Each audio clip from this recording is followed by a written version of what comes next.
જો તમે પણ તમારા ઘરની સુખ શાંતિ માટે, સંતાનની સુખ માટે, ધનની કમીથી પરેશાન છો, તમારું નસીબ સાથ નથી આપી રહ્યું, તો 26 ઓગસ્ટ સોમવાર જન્માષ્ટમીના દિવસે આ ચમત્કારિક ઉપાય જરૂર કરજો.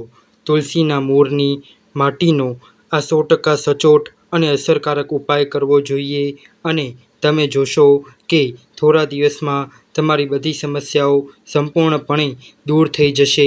શ્રી કૃષ્ણ તુલસી વિના અધૂરા છે. શ્રી કૃષ્ણ વિના તુલસી અધૂરા છે. કરી લો આ મહા વિશેષ ઉપાય. જન્માષ્ટમી આખા વર્ષમાં માત્ર એક જ વાર આવે છે, એટલે આ ઉપાય જરૂર કરજો. હજારો વર્ષો પછી 26 ઓગસ્ટ 2024ના દિવસે સોમવારના રોજ એક ખૂબ જ દુર્લભ અને દિવ્ય સંયોગ બનવા જઈ રહ્યો છે, કારણ કે આ દિવસે જન્માષ્ટમીના પવિત્ર તહેવારની સાથે સાથે રાજયોગ, અમૃત સિદ્ધિ યોગ તેમજ ધનલક્ષ્મી જેવા અનેક યોગો રચાઈ રહ્યા છે અને આ દિવસે ભગવાન શ્રી કૃષ્ણ સૌથી વધુ પ્રસન્ન થવાના છે. એટલા માટે જો તમે પણ આ દિવસે ભગવાન શ્રી કૃષ્ણને સાચા મનથી પ્રાર્થના કરશો તો તમારી મનોકામના ચોક્કસપણે પૂર્ણ થશે. આ જન્માષ્ટમી પર ભગવાન શ્રી કૃષ્ણને પ્રસન્ન કરવા માટે તમારે તુલસીની માટી સંબંધિત આ ઉપાય અવશ્ય કરો, જે તમારું નસીબ બદલી નાખશે. સાથે જ આ ઉપાયથી તમારા બધા દુઃખોનો નાશ થશે. તો વિડીયો તમે છેલ્લે સુધી જોતા રહેજો અને જો તમે પણ તમારા જીવનમાં ભગવાન શ્રી કૃષ્ણના આશીર્વાદ મેળવવા માંગતા હોય તો આ વિડીયોને લાઈક કરજો, શેર કરજો અને કોમેન્ટમાં જય શ્રી કૃષ્ણ અને રાધે રાધે લખવાનું ભૂલતા નહીં. જન્માષ્ટમીનો પવિત્ર તહેવાર ભગવાન શ્રી કૃષ્ણની જન્મ જયંતિ તરીકે ઉજવવામાં આવે છે. ભગવાન કૃષ્ણનો જન્મ શ્રાવણ મહિનાના કૃષ્ણ પક્ષની આઠમના દિવસે રોહિણી નક્ષત્રમાં થયો હતો અને તેમનો જન્મદિવસ આજે પણ ખૂબ જ ધામધૂમથી ઉજવવામાં આવે છે. મથુરા અને વૃંદાવનમાં જન્માષ્ટમીનો તહેવાર ખૂબ જ ધામધૂમથી ઉજવવામાં આવે છે. ખાસ કરીને મંદિરો અને ઘરોમાં લોકો બાલગોપાલના જન્મની ઉજવણીનું આયોજન કરે છે અને બાલગોપાલ માટે પાલખી પણ શણગારે છે. એવું માનવામાં આવે છે કે ભગવાન વિષ્ણુએ ધર્મની સ્થાપના માટે શ્રી કૃષ્ણ તરીકે જન્મ લીધો હતો. આ દિવસે વ્રત રાખવું અને શ્રી કૃષ્ણનું સ્મરણ કરવું ખૂબ જ ફળદાયી છે. સહસ્ત્ર શાસ્ત્રોમાં જન્માષ્ટમીના વ્રતને વ્રતોનો રાજા કહેવામાં આવ્યો છે. જે આ વ્રત એકવાર પણ કરે છે તે સંસારના સર્વ સુખો ભોગવે છે અને વિષ્ણુ લોકમાં નિવાસ પામે છે. આ દિવસે લોકો આખો દિવસ ઉપવાસ રાખે છે અને તમને જણાવી દઈએ કે જન્માષ્ટમીનું વ્રત આઠમના દિવસથી શરૂ થાય છે અને આ વ્રતનું પારણ નવમી તિથિ પર જ કરવું જોઈએ, તો જ આ વ્રતનું સંપૂર્ણ ફળ પ્રાપ્ત થાય છે. તેથી આ વ્રત રાખનારાઓએ સપ્તમીની રાત્રે હળવો અને સાત્વિક આહાર લેવો જોઈએ અને બ્રહ્મચર્યનું પાલન કરવું જોઈએ. કેટલાક લોકો જન્માષ્ટમીનું વ્રત નિર્જરા રાખે છે તો કેટલાક લોકો ફળ ખાઈને આ વ્રત રાખે છે. જન્માષ્ટમીના દિવસે સવારે વહેલા ઉઠો, સ્નાન વગેરે કરો અને સ્વચ્છ વસ્ત્રો પહેરો. આ પછી પૂર્વ કે ઉત્તર તરફ મુખ કરીને બેસો અને હાથમાં થોડું પાણી, ફૂલ અને અક્ષત લઈને જન્માષ્ટમીનું વ્રત કરવાનો સંકલ્પ કરો. આ પછી ભગવાન શ્રી કૃષ્ણની વિધિવત પૂજા કરો અને તમને જણાવી દઈએ કે નિશિતા કાલ એટલે કે મધ્યરાત્રિએ ભગવાન શ્રી કૃષ્ણની પૂજા કરવાની પરંપરા છે. તમને જણાવી દઈએ કે કેટલાક લોકો રાત્રિ પૂજા પછી જ વ્રતનું પારણ કરી લે છે અને કેટલાક લોકો બીજા દિવસે સૂર્યોદય પછી વ્રતનું પારણ કરે છે. ધ્યાનમાં રાખો કે તમે પ્રસાદ ખાધા પછી જ તમારો ઉપવાસનું પારણ કરો. આ દિવસે ઉપવાસ કરતી વખતે તમે રસદાર ફળોનું સેવન કરી શકો છો. જો લોકો આ વ્રત શરૂ કરવા માંગે છે તેમના માટે ભગવાન શ્રી કૃષ્ણના આશીર્વાદ મેળવવાની આ શ્રેષ્ઠ તક છે. આવી સ્થિતિમાં તે આ વખતે ઉપવાસ પણ શરૂ કરે છે. તો ચાલો હવે જાણીએ તુલસીના મૂળની માટીના ચમત્કારિક ઉપાયો. તુલસી માત્ર એક છોડ નથી, પરંતુ તુલસી એક દેવી પણ છે. સનાતન ધર્મમાં તુલસી, ગાય અને પવિત્ર નદીઓને માતાનો સ્વરૂપ આપવામાં આવ્યો છે. જેમ ગંગાને માતા કહેવામાં આવે છે, ગાયને માતા કહેવામાં આવે છે, તેવી જ રીતે તુલસીને પણ માતા કહેવામાં આવે છે. તુલસીના દરેક પાનમાં ભગવાન શ્રી કૃષ્ણનો વાસ હોય છે, ભગવાન શ્રી વિષ્ણુનો વાસ હોય છે. જે ઘરમાં તે રહે છે, ત્યાં આધ્યાત્મિક પ્રગતિની સાથે સુખ, શાંતિ અને આર્થિક સમૃદ્ધિ આપોઆપ આવે છે. દરરોજ સવારે તુલસીના દર્શન કરવાથી તમે જોશો કે તમારો આખો દિવસ સારો જશે. સવાર સાંજ તુલસીની પૂજા કરવાની દરેક પાપનો નાશ થાય છે. એવું માનવામાં આવે છે કે તુલસીના છોડની માટીમાં તમામ તીર્થસ્થાનોનો વાસ હોય છે. તુલસીના મૂળમાં માતા લક્ષ્મીનો વાસ માનવામાં આવે છે. તેના દરેક ભાગમાં ભગવાન વિષ્ણુનો, ભગવાન શ્રી કૃષ્ણનો વાસ માનવામાં આવે છે. મંજરીમાં બજરંગને બલિનો એક ભાગ માનવામાં આવે છે. શ્રી કૃષ્ણ, ભગવાન શ્રી રામ અને હનુમાનજીને તુલસીના પાન વિના ભોગ ચડાવવામાં આવતો નથી અને તુલસી ન હોય તેવા કોઈ પણ ભોગને સ્વીકારતા નથી. વાસ્તુશાસ્ત્રમાં કહેવાયું છે કે જે ઘરમાં તુલસીનો છોડ લગાવવામાં આવે છે, ત્યાં ક્યારેય પણ કોઈ પ્રકારની બીમારીઓ આવતી નથી. અને જો તમે યોગ્ય દિશામાં રાખવામાં આવે અને દરરોજ તેની પૂજા કરવામાં આવે તો તે ઘરમાં વાસ્તુ દોષ ઉત્પન્ન થતા નથી. અને એવું પણ માનવામાં આવે છે કે ઘરમાં કોઈ મોટી દુર્ઘટના થયા તે પહેલાં તુલસીનો છોડ તે દુર્ભાગ્યને પોતાના તરફ લઈ લે છે અને તમને માતાની જેમ રક્ષણ આપે છે. તેથી આપણે આપણા ઘરમાં તુલસીનો છોડ જરૂર લગાવવો જોઈએ. દરેક હિન્દુ ઘરના આંગણામાં તુલસી ચોક્કસપણે હાજર હોય છે. તમે તેને દરરોજ જોતા હશો, પરંતુ અમે ચોક્કસ કહી શકીએ તુલસીના આ ફાયદાઓ વિશે તમે ભાગ્યે જ જાણતા હશો. આજના વિડીયોમાં અમે તમને એવા અત્યંત અસરકારક ઉપાયો જણાવવા જઈ રહ્યા છીએ જે તમે ભાગ્યે જ કોઈ પાસેથી સાંભળ્યા હશે. અમે તુલસીના ઉપાયો કરવાથી તમારું ભાગ્ય બદલાઈ જશે.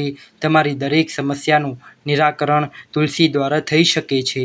પછી તે પૈસાની અછત હોય, ખરાબ નજર હોય, લગ્નમાં અવરોધ હોય, ગ્રહદોષ હોય, કોઈ પણ રોગ હોય, તુલસી દરેક સમસ્યાની દવા છે. એવું માનવામાં આવે છે કે જો કોઈ વ્યક્તિ સતત 1 મહિના સુધી બજરંગબલીને તુલસીના પાન, લાડુ અથવા કોઈ પણ મીઠાઈ અર્પણ કરે છે તો તેની બધી મનોકામના ચોક્કસપણે પૂર્ણ થાય છે.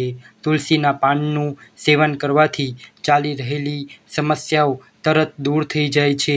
ઘણા લોકો દેવાના બોજથી પરેશાન થઈ જાય છે. ઘણા લોકોને તેમના બાળકોના લગ્ન કરાવવામાં મુશ્કેલીનો સામનો કરવો પડે છે. તો તુલસીની મંજરી ઉતારી લેવાથી તેમના જીવનમાં ચાલી રહેલી તમામ સમસ્યાઓ તરત જ દૂર થઈ જાય છે. જે વ્યક્તિના જીવનમાં સમસ્યાઓ હોય તેને મંજરી ઉતારવાનું કહેવું જોઈએ. તુલસીના છોડમાં અનેક ચમત્કારિક ગુણો જોવા મળે છે. જો તમે તેના મૂળની થોડી માટી, તુલસીના સૂકા પાંદડા અને થોડી મંજરીને નહાવાના પાણીમાં ઉમેરીને સ્નાન કરો છો તો તમારા જીવનના તમામ દોષ દૂર થઈ જશે.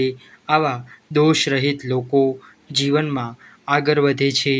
જો તમે જીવનમાં આગળ વધવામાં કોઈ સમસ્યાનો સામનો કરી રહ્યા છો તો તમારા નહાવાના પાણીમાં તુલસીના મૂળની માટી નાખવી ખૂબ જ અસરકારક છે.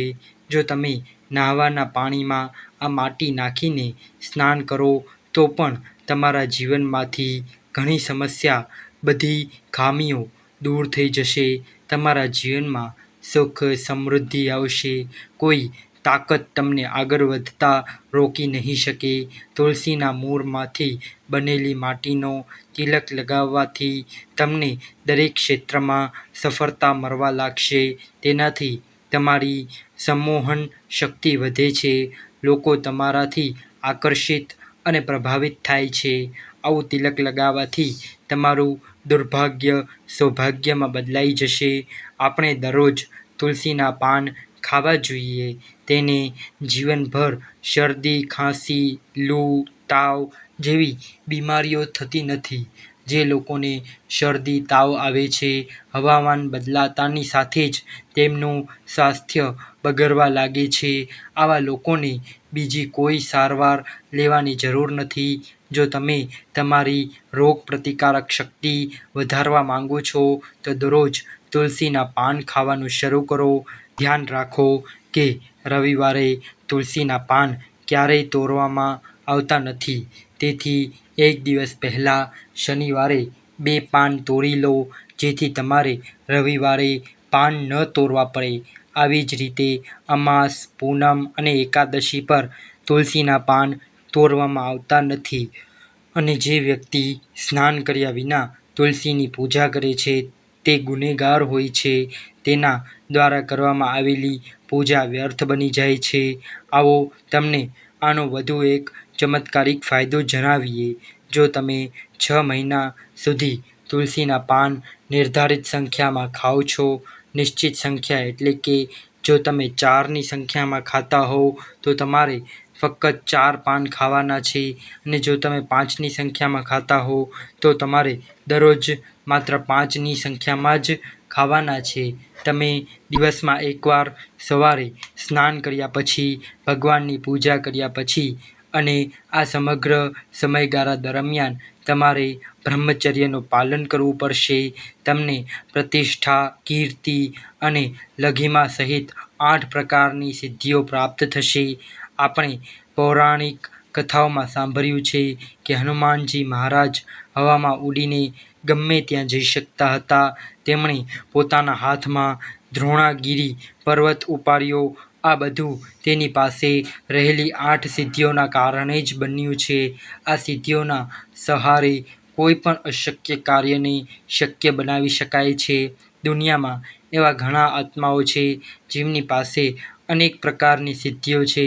તેથી જો તમે નિર્ધારિત સંખ્યામાં 6 મહિના સુધી તુલસીના પાન ખાશો તો તમે આ 8 સિદ્ધિઓ પ્રાપ્ત થશે, જેના દ્વારા વ્યક્તિ અશક્ય કાર્યને શક્ય બનાવી શકે છે. જરા કલ્પના કરો કે આવા વિશિષ્ટ પ્રયોગ દ્વારા તમે તમારું જીવન કેવી રીતે બદલી શકો છો. તમે આ એટલા માટે કહી રહ્યા છીએ કે જેથી તમારું જીવન ખૂબ જ સુખી બને, તો તુલસીના પાન ખાવાનું શરૂ કરો. આ શરીરને રોગથી મુક્ત રાખે છે. જે લોકો રોગથી મુક્ત રહેવા માંગે છે, તેઓએ દરરોજ તુલસીના પાનનું નિયમિત સેવન કરવું જોઈએ.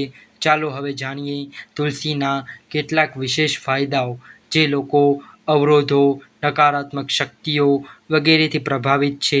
જો તમે ઈચ્છો છો કે નકારાત્મક શક્તિઓ તમારા ઘરથી દૂર થઈ જાય, તો તમારે તુલસીના છોડનું સૂકું મૂળ લેવું પડશે. તમારે તેને ચાંદીના તાવીજમાં મૂકવું પડશે, તેને લાલ દોરામાં નાખીને અને તેને તમારા ગળામાં પહેરવું પડશે. જો તમે ખરાબ નસીબથી ઘેરાયેલા છો, ભાગ્ય તમારો સાથ નથી આપી રહ્યું, ઘોર સંકટ આવતા રહે છે, તમારા પોતાના લોકો પણ અજાણ્યા બની જાય છે, જો તમે સમજી શકતા નથી કે શું કરવું, તો તુલસીના પાંદડાની માળા બનાવીને બજરંગબલી અને ભગવાન શ્રી રામની મૂર્તિ અથવા ફોટાને સતત 21 દિવસ સુધી ચઢાવો. ગમે તેવી મોટી સમસ્યા પણ દૂર થઈ જશે. તમે 1 અઠવાડિયામાં પરિણામ મળવાનું શરૂ થઈ જશે અને 1 મહિનાની અંદર તમે સંપૂર્ણપણે સમસ્યાથી મુક્ત થઈ જશો. તમારે આમાંથી કોઈ પણ ઉપાય અપનાવવો જોઈએ. આ એકદમ અસરકારક ઉપાય છે. તમે હનુમાનજી કે ભગવાન શ્રી રામને તુલસીના પાન અર્પણ કરો છો. વેપારમાં નુકસાનથી બચવા માટે દર શુક્રવારે તુલસીના છોડને કાચું દૂધ ચઢાવો, મીઠાઈ અર્પણ કરો, બાકીનો પ્રસાદ કોઈ વિવાહિત સ્ત્રીને દાન કરો. આમ કરવાથી વેપારમાં ધનલાભ થવાની સંભાવના રહે છે. તમારા ઘરમાં વાવેલો તુલસીનો છોડ તમે કઈ દિશામાં રાખ્યો છે તે તપાસો. જો તમે તુલસીના છોડને ઉત્તર દિશા તરફ રાખો તો તેનાથી ધન પ્રાપ્ત થાય છે. આનાથી તમારા ઘરમાં પૈસાનો પ્રવાહ ચાલુ રહે છે જો તમે તેની સારી રીતે કાળજી લેશો. તુલસીના છોડની નિયમિત પૂજા કરો છો. જો તમે તુલસીના છોડને પશ્ચિમ દિશામાં રાખશો તો ઘરમાં સુખ, શાંતિ અને સમૃદ્ધિ રહેશે. જો પૂર્વ દિશામાં રાખવામાં આવે તો સ્વસ્થ શરીર પ્રાપ્ત થાય છે. પરંતુ જો તમે તુલસીનો છોડ દક્ષિણ દિશામાં રાખો છો તો તે આખા ઘરને બરબાદ કરી દેશે.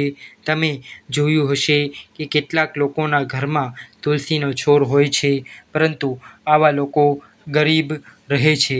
ગરીબીનું એક કારણ એ પણ હોઈ શકે કે તુલસીનો છોડ દક્ષિણ દિશામાં રાખો નહીં.